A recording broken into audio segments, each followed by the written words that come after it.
அடா பாருங்க, நான் கலெக்டர் வண்டி மட்டும்தான் நிற்கிதுன்னு நினச்சேன். பார்த்தீங்கன்னா ப்ராஜெக்ட் டைரக்டர்னு ஒரு வண்டி நிற்கிதுங்க. இதுவும் 3/4 மணி நேரமாக நிற்கிது. கேட்போம் ஆன் பண்ணி தான் வச்சுருக்குமான்ட்டு. வண்டி ஆனில் 3/4 மணி நேரமாக இருக்குது. ஆனில் தான் வச்சுருக்கணும்னு ஏதாவது சொல்லியிருக்காங்களா உங்களுக்கு இன்ஸ்ட்ரக்ஷன் ப்ராஜெக்ட் டைரக்டர்? இல்லையா? அப்புறம் ஏன் 3/4 மணி நேரமாக ஆனில் இருக்கீங்க வண்டி? ஆமாங்க, நான் அங்கே தான் உட்காந்துட்டு இருக்கிறேன். 3/4 மணி நேரமாக பார்த்துட்டு இருக்கிறேங்க.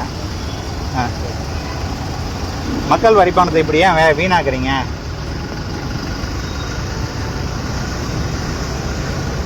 இவர் தூங்கியே போயிட்டாரா இருக்குது சார். 3/4 மணி நேரமாக இந்த வண்டி ஆன்லேயே இருக்குது. கலெக்டர் வந்து ஆனில் வச்சிருக்க சொல்லியிருக்கிறாரா? வண்டி ஆன்லேயே வச்சிருக்க சொல்லியிருக்காரான்னு? ஆ, இப்போ தான் ஆஃப் பண்ணீங்க நீங்கள். சரி, இந்த வண்டி ஆன்ல இருந்தது பாருங்க. ஏசி இது இருக்குது.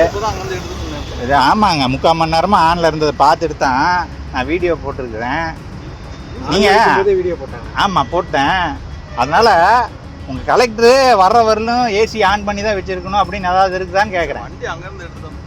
அதான் நான் வண்டி அங்கேருந்து எவ்வளோ நேரத்துக்கு எடுத்ததுங்கிறது என்கிட்ட ரெக்கார்டு இருக்குது. சரிங்க சார், 3/4 மணி நேரமாக மக்கள் வரி பணத்தை வீணாக கரியாக்காதீங்க.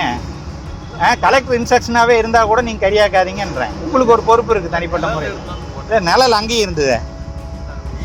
நீங்கள் வண்டி எடுத்தபோது நிழல் இருந்தது, நான் அங்கே இருந்தேன். சரி பரவாயில்ல. நான் என்ன சொல்கிறேன்னா, மக்கள் வரி பணத்தை இப்படி வீணாக்காதீங்க. நல்லதுங்க, வணக்கம்.